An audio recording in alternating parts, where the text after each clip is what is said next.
joining. We'll start in just a couple of minutes.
All right, hello everyone, and thank you for joining our webinar today to talk about Shave the Peak. So I'm Kai Salem. I'm a policy coordinator at Green Energy Consumers Alliance, and I also manage and operate our peak shaving program in addition to working on policy related to peak shaving. So we'll go through a couple of logistics first, and then we'll dive into lots of details about peak demand here in New England. So Green Energy Consumers Alliance, I imagine most of you are familiar with us, but just in case, we're a nonprofit founded in 1982. Our mission is to harness our power as energy consumers to speed the transition to a low carbon future. And we do that through operating several different types of programs for our participants.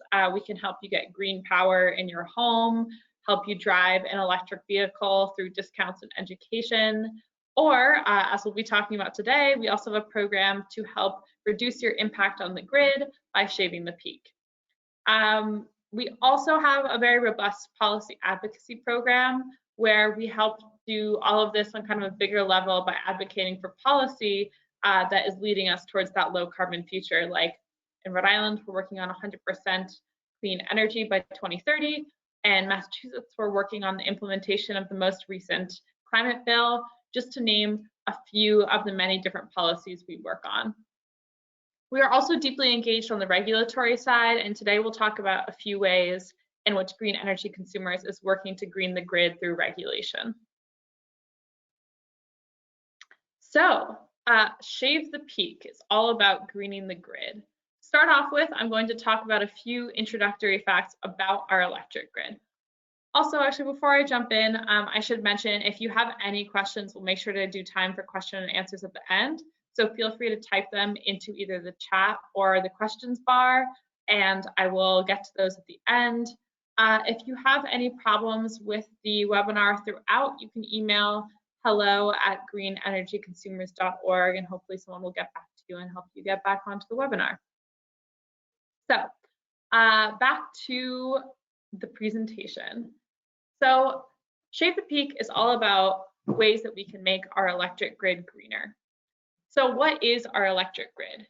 New England states are all on one regional grid. That means that when a power plant produces electricity, I'm going to oversimplify here, partly because I am not an engineer and don't 100% understand it myself. But when a power plant produces electricity in New England, those electrons go into our grid.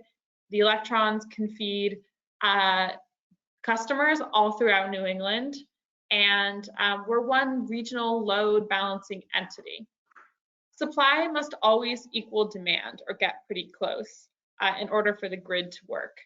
However, supply and demand fluctuates by hour and seasonally. So in the afternoon, people tend to be using more electricity than they are in the middle of the night because offices are running, it's hotter, so more people are running their air conditioners, people might be starting to come home and cook dinner, turning on toasters or microwaves or whatever it is.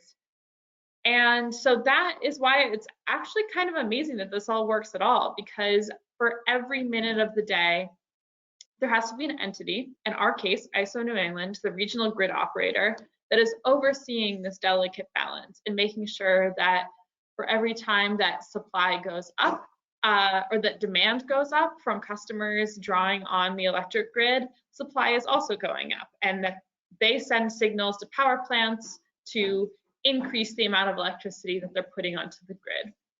This is even further complicated these days because we have more difficult to control forms of supply, like solar and wind, that are all putting into the grid at different amounts at different times. So what is a peak day? On this slide, we show the difference between a normal summer day and a peak day. On a normal summer day, I just took a screenshot of ISO New England's data portal from yesterday, which we might consider a normal summer day. Very sunny, not too hot. And then on the right here, we have a screenshot from demand on a peak day. The summer peak so far this year was June 7th, and that was a very, very hot day that you all may recall. It was a Monday 10 days ago. So on the left here, you see the graph of electricity. This is how much electricity is being demanded in New England, starting at midnight and going until midnight at the end of the day. You see, as people start to wake up between 4 a.m. and 8 a.m., again, a hot day, people turn on their air conditioning, they turn on their coffee makers, and electricity demand starts to grow up through 8 a.m. Then solar starts kicking in. Because a lot of the solar in New England is behind the meter, it shows up as a reduction in demand rather than as additional supply. So that's why you see this dip in our electricity usage between 8 and 4 p.m. This was actually the normal day yesterday, so it didn't get too hot, so there wasn't too much air conditioning demand. But the solar, it was sunny, so solar was working overtime all throughout New England to reduce our electric demand. Finally, electricity demand peaks, I guess at about 7 p.m. When people are home, solar has stopped running for the most part, and then it declines over the evening as people go to sleep and start using less electricity. So now we will talk about a peak day. And on a peak day, things are a little bit different. You see that electricity demand is lowest at 4 a.m. And then it's hot all day, so people are running air conditioners, and you all know how much electricity air conditioners use. The electricity demand peaked at 23,000 megawatts at 6 p.m. A little bit after electric load was after the solar stopped, and then it goes down at night after people turn off their air conditioners. And that is what peak demand is. Also really important about these graphs is that these are different scales. So on the left, it looks like they are peaking at the same amount, but on the left, electricity demand peaks at 15,000 megawatts. On the right, it peaks at 23,000 megawatts. So that's almost twice as much, 1.6 times as much what it is on a normal day. So as I explained, the real driver in whether a day is a peak day or not is temperature. Even a difference of a ½ degree in temperature or a little bit more cloud cover or a rainstorm can make a huge impact on demand. And that, again, that's really because of air conditioning and fans and everything we use to keep us cool in New England. So why is this so important? Well, as I said, on a peak day, demand can be 2 times that of a normal day. But there's kind of an exponential impact on both the emissions from the grid and prices of our electricity on peak days. So to walk you through this graph, the straight lines, not the bars, show demand on a summer peak versus a normal day. This is an example from a couple of years ago, so unlike the others, it's not from this year. The bars on this graph show the impact on price. You can see how as the demand goes up, electricity prices just skyrocket. And that's because it's a market, it's supply and demand. Power plants will charge more for their electricity when there's more demand, and sometimes that's a lot more. On a normal day, prices tend to fluctuate between $20 and $40, and they stay pretty flat throughout the day. On a peak day, prices are higher overall, and they're especially high during the peak. So let's talk about emissions. On a peak day, the emissions from our electric grid can also be a lot higher, but this shows what types of power plants are supplying the electric grid on a normal day. Again, this is an example from a couple of years ago, so the electric grid might look a little bit different today, especially because we have more solar on the grid now than we did a few years ago. But for the most part, this is kind of similar. So we would know from this graph that this was probably not a very sunny day, because then we would see a bigger dip in the middle of the day. But it is a pretty low demand day. It doesn't have the number of megawatts listed on the left side, but I can tell you that this day probably peaked at around 12,000 megawatts, which is a pretty low demand day or normal day in New England. You can see that the bulk of the electric usage is coming from natural gas, or the electric supply is coming from natural gas power plants. That's pretty normal in New England. For some reason on this day, there is a little bit of coal. You would not see that in 2021. Coal is almost entirely phased out except for on peak days in New England. We have hydro, we have renewables. You would probably see more renewables in 2021. Again, our clean energy development has come a long way in just a few years. And nuclear power plants continue to supply a lot of the base load here in New England. And then on a peak day, it's a much scarier story. So this was one of the highest demand days in the last 5 years, but not the highest. We have since 2018, we have passed this, I think 2 years ago.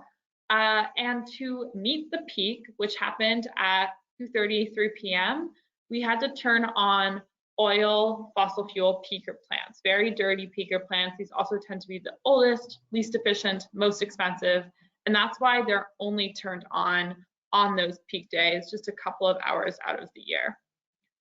You also see that coal is running all day. So even though coal is dirtier and often more expensive than oil, coal power plants, unlike oil power plants, take a long time to turn on and off. So if the grid operators, the power plant operators know that a peak day is coming up, they might turn on the coal plant for a few different days, a couple of days, because it takes so long to turn on and off that coal plant. They want to keep it running for longer. So on this day, like classic peak day, you see demand spikes in the mid to late afternoon, and that additional demand is met by fossil fuel primarily, especially the dirtiest fossil fuel, oil and coal, as well as a spike in natural gas. Something else kind of interesting about this graph, hydro. There's this big spike in hydro at around 3 p.m. Why is that? That's because we have some pumped hydro storage in New England, which is where you can pump a bunch of water up a hill using electricity, and then that water will run down the hill and generate electricity from running down the hill, and that all happens in the afternoon, and it's kind of like a giant natural battery. As I have said, peaker plants run on gas and oil. They are usually the oldest, most expensive, and dirtiest fossil fuel plants on the grid. This is the picture of a peaker plant that was retired. It's from Quebec, and it was one of the dirtiest power plants around. So it's great that it was retired. Hopefully we're not building more of these types of peaker plants in the future. So the goal of Shape the Peak and what we call demand response generally, demand response or active demand management are two other terms for managing our demand in order to reduce the impact of those peak hours. Our program Shape the Peak, which I'll talk about, is an example of that. And the purpose of all of these is to reduce the costs and emissions that are driven by peak hours and peak days. As I have mentioned, peak hours generally fall between 2 and 8 p.m. during summer peaks, 4 and 8 p.m. during winter peaks. I think I'll mention that on the next slide. This graph here I made a couple of years ago when peak hours tend to happen from 1 to 7 p.m. But as I explained earlier, solar is driving summer peaks later and later. We're seeing a really, really big impact of solar on when our peaks happen, because in summer peaks, solar tends to be working overtime, essentially. And this graph again shows on a typical peak day, when electric demand goes up, price also goes up. There was a report done by Massachusetts a couple of years ago called the State of Charge Report that reported that 1% of the hours in the year, the peak hours, are responsible for 10% of the costs of our electric system. That's just another example of how important these peak hours are to how much we pay as electric customers. Part of that is because of that supply and demand, the wholesale electricity cost, but that's also a relatively small part of our electric bills. A big part of our electric bills are also paying for the poles, wires, substations, all of the physical infrastructure that is built to transport the electrons to our homes and businesses. And we build out that electric infrastructure in order to be able to handle the highest peaking days. So that has a cost in itself. If we could lower our peak hours, then we would have to build out our infrastructure less, and that would lower the cost of our electric bills. This chart, again, shows the impact of solar power. This was made by ISO New England. That's our regional grid operator. So they have a lot of data on peak days, the electric system. The scale is important here. This is it's a zoomed in scale of 7,500 to 12,000 megawatts. This is showing on May 2nd, 2020. This was a day where there was a really, really big impact of solar on the grid because it was relatively low demand, a very temperate day, but it was very sunny. And so solar itself was reducing our demand by, looking here, it looks like 3,500 megawatts out of 11,500. So that is about almost a third of the electricity on that day was being supplied by behind the meter solar. And that is very cool. Winter also has peaks. These peaks tend to be lower. We would consider a summer peak to be over 23,000 or 23,500 megawatts. A winter peak we consider over 18,000 megawatts. And that's because although people have similar thermal needs in the winter as in summer, like these extreme cold or extreme hot temperatures drive people to use energy to heat or cool themselves, unlike summer air conditioning, most heating in New England is directly on natural gas or oil heat, and so it doesn't drive up electric demand as much. However, there still is an increase in lighting needs during winter peaks or during the coldest and darkest months of winter. And there also is an uptick in electric space heating, electric blankets, and electric resistance and electric heat pumps. So that does create winter peaks. Winter peaks tend to be lower demand, but they also are dirtier, and that is because there's just less natural gas. A lot of natural gas is already going to houses to heat the houses, so there's less natural gas available to the homes and buildings. So buildings or available to power plants to create electricity for buildings. So the power plants are more likely to buy oil or turn on coal power plants because those are relatively cheaper when natural gas is constrained in the winter. So that was lots of information, lots of charts. I love them. I think they make it a lot easier to understand what's going on, but hopefully you all will put in questions if you have them. To summarize what happens on peak days, peaks tend to occur on the hottest or coldest days of the year. They are accompanied by higher than average wholesale electricity costs. Peaks have an additional impact on price because the grid infrastructure has to be built out to handle the peak, and not just for like normal days when we're not using as much electricity. And peaks are also more expensive because the power plants that are turned on during peaks tend to be the most polluting, whether they are coal, oil, or just less efficient natural gas power plants. So I talked a lot about peak days and why they're bad and why they make our electricity dirty and expensive. What green energy consumers and many others, this is not a unique idea, is proposing is that we can meet peak demand. We can make our electric system work in a way that is different from just turning on old fossil fuel power plants or building new peaker plants to supply that increased demand. We call that shaving the peak. All of these alternative ways to reduce the constraints imposed by peak demand. Let's just shave off that peak. Let's use less on those days. We can do that in a few different ways. The good news is that we can anticipate when peak events will happen based on the weather forecast primarily. So that means that we can target those peak hours and reduce our demand in a very targeted way to reduce our impact on the grid.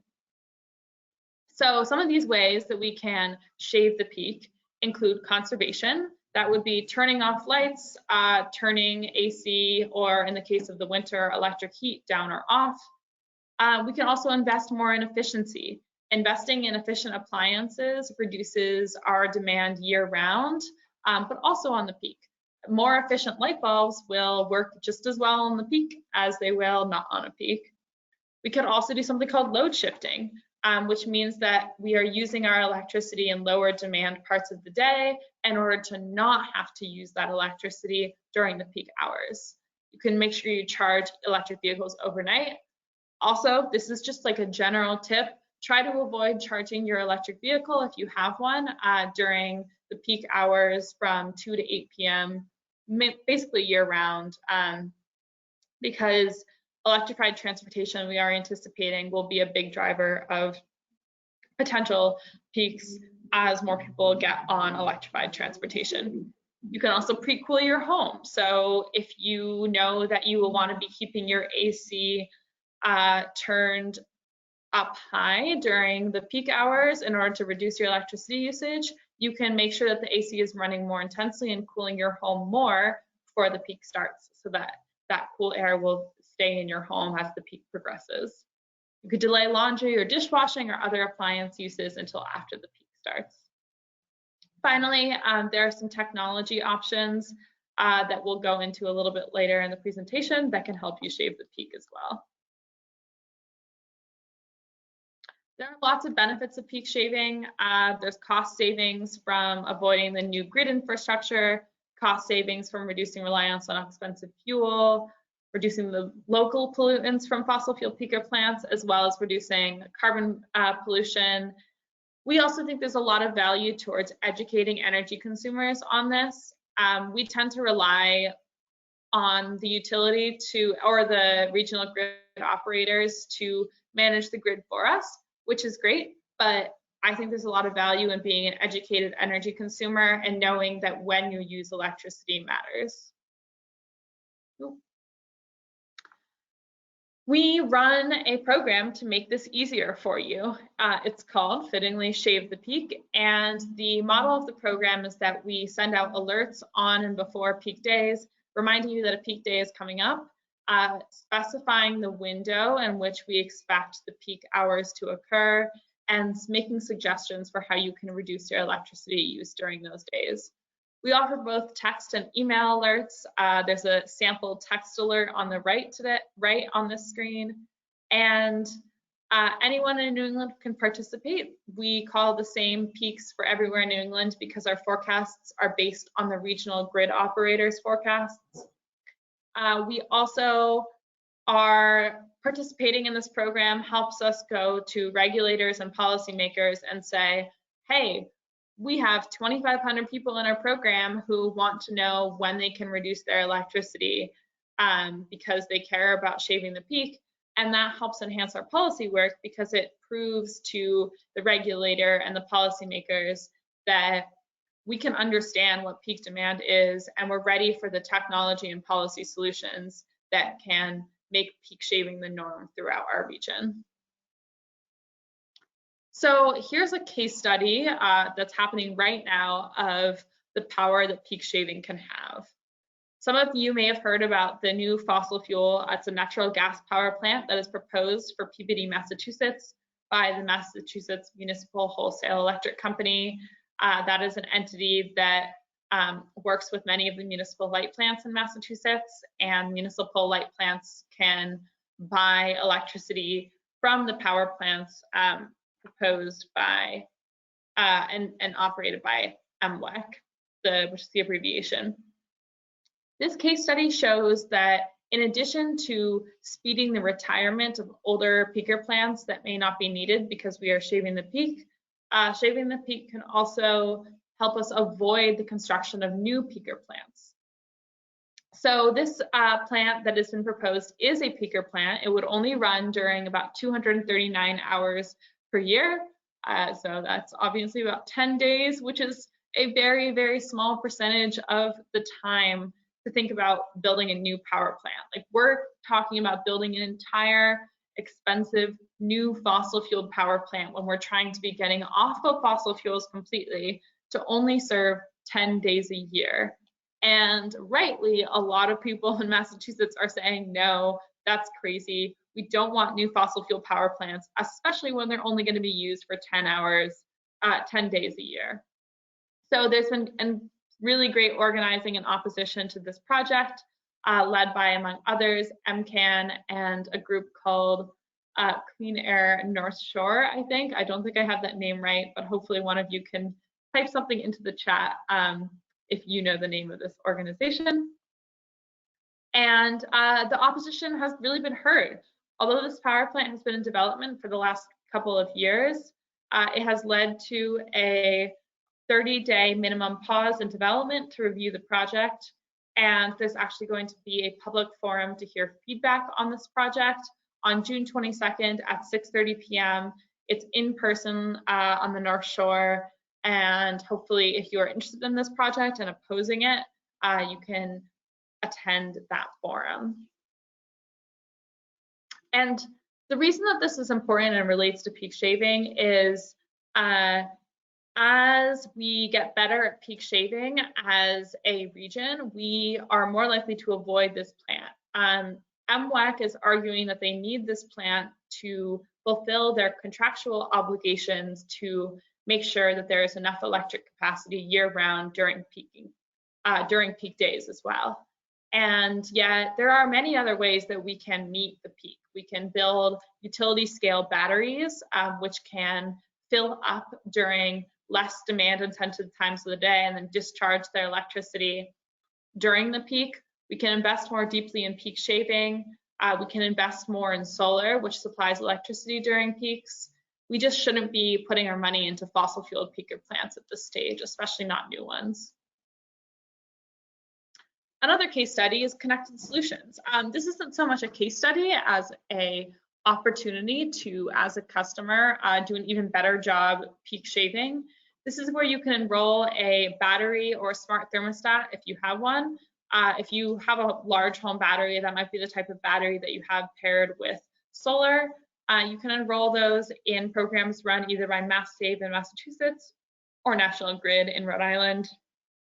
These are funded and organized through the energy efficiency programs in both states, which are required by law. The utility will call upon the device a few times per year. In the battery program, that can be up to 60 times, but in the thermostat program, that's more tends to be about 15 times in the summer and a handful of times in the winter. And when the utility calls upon the device, they will, in the case of the battery, have the battery discharge onto the grid to help avoid the peak demand, or it will adjust your thermostat a few degrees during the peak hours in order to reduce demand on the grid during those really, really heat hours of the year. Customers are compensated with a financial incentive And there's always the choice to override participation in this program or to ensure that it doesn't impact you as an individual. We can also improve peak shaving going forward through policy. One of the most important ways we can do that is be sending price signals all the time to customers to teach them about when peaks are and create a financial incentive for peak shaving, in addition to compensating people who are already doing peak shaving.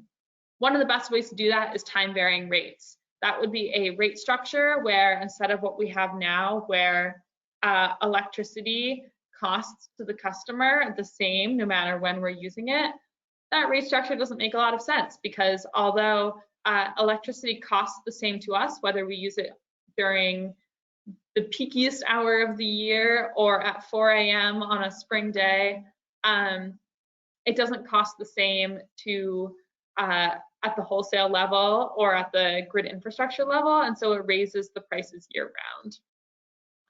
Unfortunately, to do time varying rates really well, we would mostly need to have smart meters, which are able to measure minute to minute and hour to hour variations in how much electricity we're using.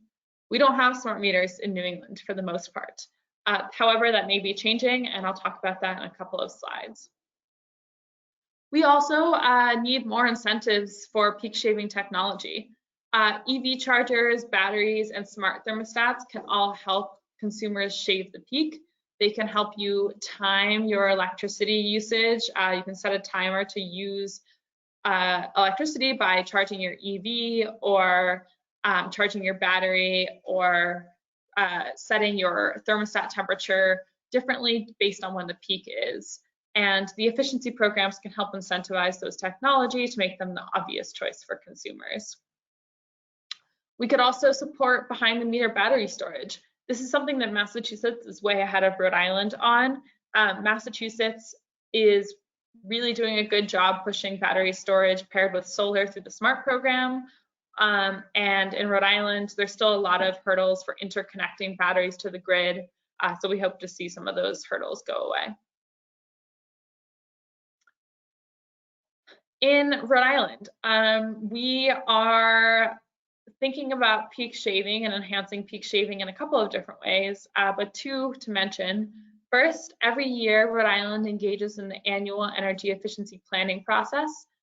We are a stakeholder in that and submit comments on the energy efficiency plan. This year, we are planning for the 2022 energy efficiency plan, and the final plan, I think, will conclude in October. One thing that green energy consumers will advocate for over the summer as this plan is developed is for increased investment in advanced demand management for peak shaving technology. I also mentioned how important it is to have smart meters in order to unlock the value of time of use rates. That a couple of years ago, then Governor Raimondo told the Public Utilities Commission, Office of Energy Resources, and the division, most of our agencies that do a lot with energy, or state agencies that work with energy, to start a process called power sector transformation. This stakeholder-driven process resulted in a series of recommendations for how Rhode Island can do a better job modernizing our grid and preparing our grid for the needs of a decarbonized 21st century electric and gas system. One of the major recommendations was to install advanced metering or smart meters that can measure our incremental energy use and thus develop time of use rates that will send those price signals. National Grid, over the last couple of years, has developed a plan to install smart meters everywhere in Rhode Island. It's especially good timing to be thinking about starting installing smart meters, because almost all of the current meters in Rhode Island are supposed to be retired over the next couple of years. So if all of the meters need to be replaced anyway, after 20 years of being in place, we might as well replace them with smart meters that can unlock increased energy efficiency and peak shaving. Unfortunately, the plan that was filed with the PUC that needs to be approved by the PUC, that's kind of in limbo right now, as the potential sale of National Grid's Rhode Island business to a company called PPL goes on.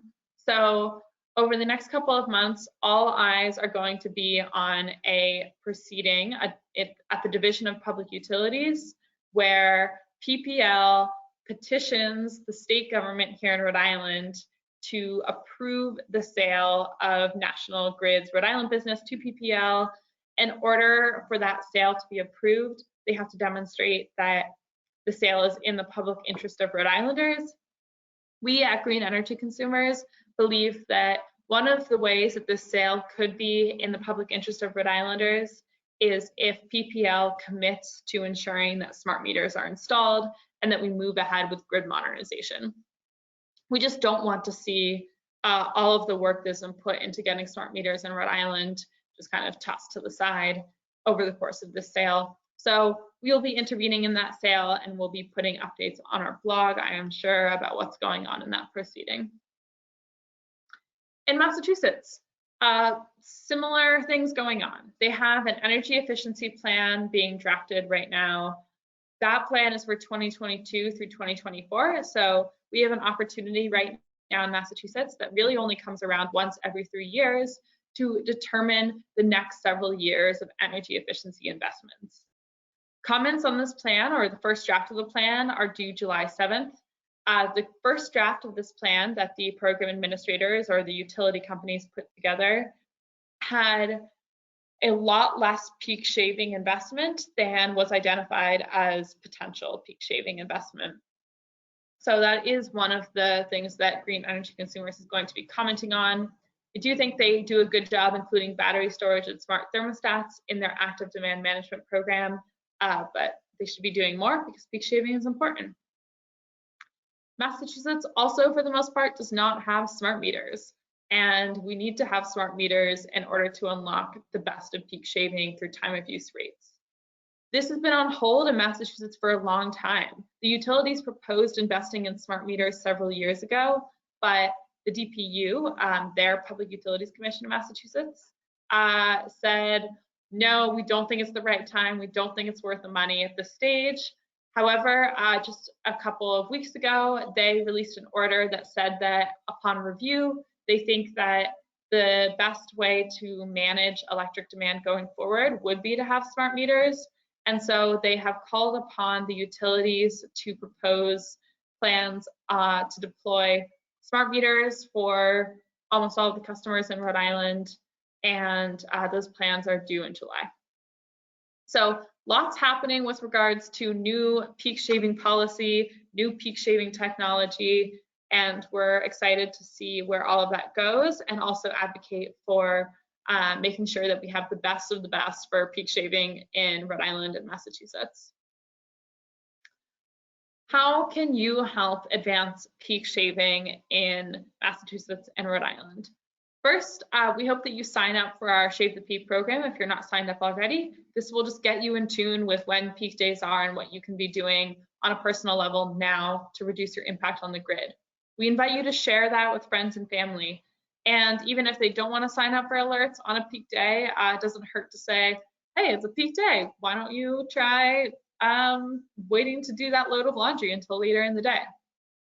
If you have a smart thermostat or a battery or are thinking of getting one, you should try taking advantage of some of those utility programs that I mentioned.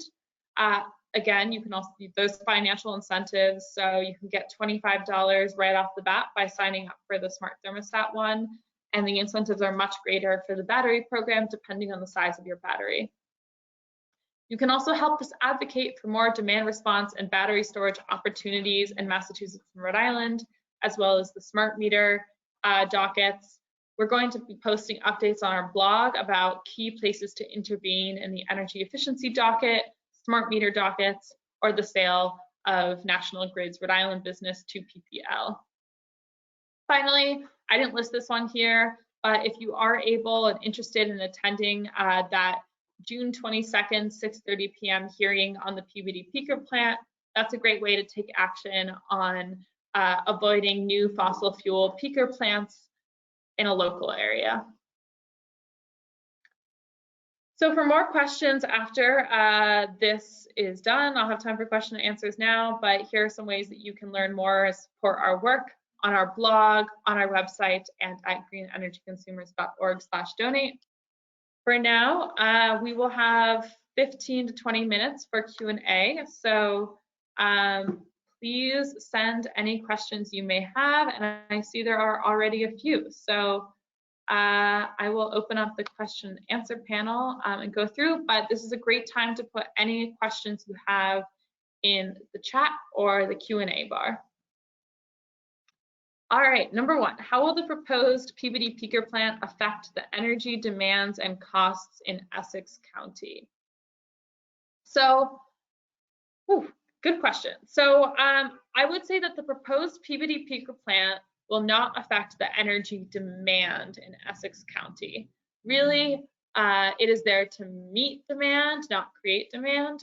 So it would allow different municipal light plants, because that's who is buying the electricity from the Peabody peaker plant, to meet the demand.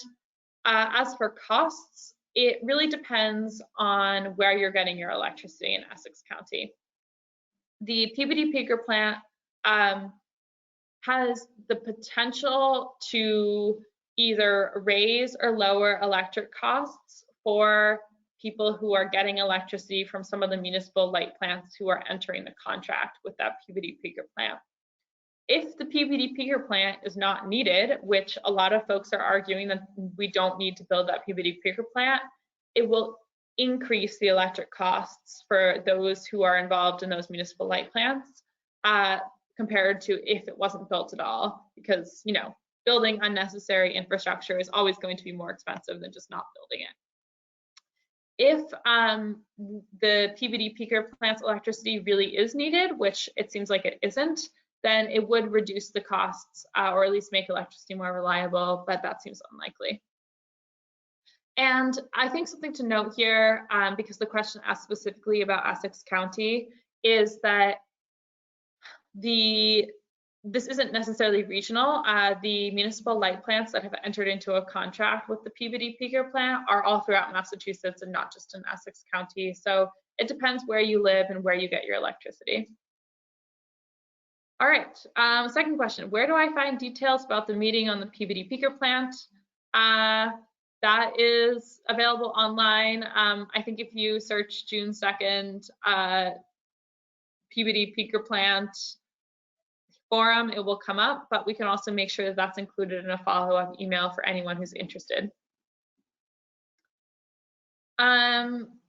How can you tell the Massachusetts Department of Public Health to shorten the days of required heating, now September 15th to June 15th? I do not know the answer to this question, but that is a really interesting question, and I wonder if it would start at telling or talking directly to the Department of Public Health, and I'm not sure if that is set in regulation, statute, or somewhere else. Let's see. We have a question around the peak day that green energy consumers called earlier in June. Did this hit the day with the highest use of oil and coal, and did it hit the hours of that day with the highest use of dirty generation? The answer to that question is definitely not. We base our forecasts on ISO New England forecasts, and so earlier this month, we called a peak day on Tuesday, June 8th. You will notice on the slides that I posted earlier that the peak day so far this year actually occurred earlier on June 7th. Our cutoff, which many load forecasters and utilities in the region use, is 23,000 megawatts for what we call a peak day. And actually neither of those days hit that 23,000 cutoff. And, you know, sometimes weather changes unexpectedly, load forecasters get it wrong. There are a lot of variables and why demand was lower on the peak day that we called than we expected. We noticed a distinct plateau at 2:30 p.m., 3 p.m. around when we expected the peak to start. And so demand on that day, June 8th, when we called our first peak of the season, never reached what we expected it to. One question is, why did load plateau? And I don't think that there's any way to know the answers to that question, or at least you can try to get at it with some detailed modeling. But all of this is, limited by those models. And one potential reason is that a thunderstorm came in over eastern Massachusetts, which is the highest load area in New England, perhaps earlier than expected. That reduced the temperature that day. Another reason could be that there's a lot of different demand response programs in the region now, and not all of those are fully included or included in load modeling. So those are some of the reasons that we have talked about being, we at Green Energy Consumers, after we got the peak incorrect earlier this month, reflected on why that was. We won't ever know exactly why, but the goal of our program is to get people thinking about the peak and to try to more often than not hit that peak day and reduce emission or reduce electric usage during the hours that are most likely to be highest emissions and highest price. But again, it's all based on forecasts, so we won't be right 100% of the time. And we have a question about whether or not we subtract expected solar and renewable generation from peak load and picking the peak day and peak hours. What we have done is gone back through past peaks and identified which hours have the highest metric tons of carbon emissions and the highest metric tons of carbon emissions for based like per megawatt hour of electric usage, and have found that the peak hours that we tend to call are most likely to catch the days with the biggest electric usage and most emissions per electric usage. But again, that tends to change over time. We can't exactly get it right all the time, but solar and renewable generation is, of course, a very important driver of when emissions are going to peak. All right, and I see that some of the questions are getting increasingly specific. So for some of the extra specific ones, I will invite you all to send an email and we'll hold some time for additional questions.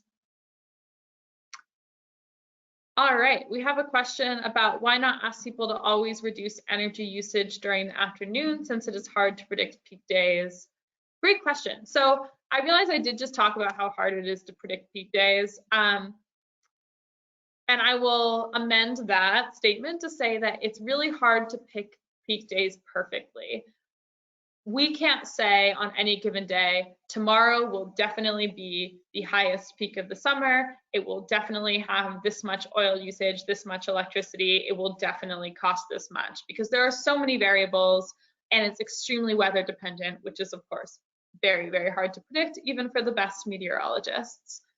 However, based on temperature and other factors that go into the models, we can know with more certainty than not that on this day, prices are more likely to be high and the emissions are more likely to be higher. We're going to be using a lot of electricity. So for those reasons, we do think it's still worth it to call peak days and encourage participants to reduce their usage. However, what's even better is, avoiding afternoon peaks all the time. And that's why I think we hope to move towards a time of use rate model throughout New England that would more accurately encourage folks to reduce their electricity usage every day during the peak. But people do not always have the capacity to reduce their electricity usage every day. So we call peaks based on the days where it is extra special, extra important to reduce their demand on the peaks. Of course, we hope that people who participate in our program get out of it and learn that it is important to reduce their usage during afternoon peak hours all year round.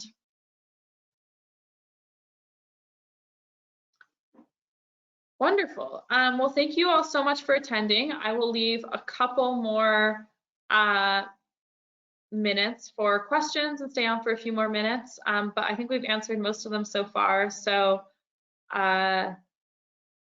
feel free to log off now. And again, my email address is up on the screen right now, as well as all of our other resources. We'll be posting a blog about Shave the Peak and what's been going on recently, as well as some more detail on the Peabody Peaker plant very soon. So if you subscribe to our blog, you will get that new Shave the Peak update in your inbox next week.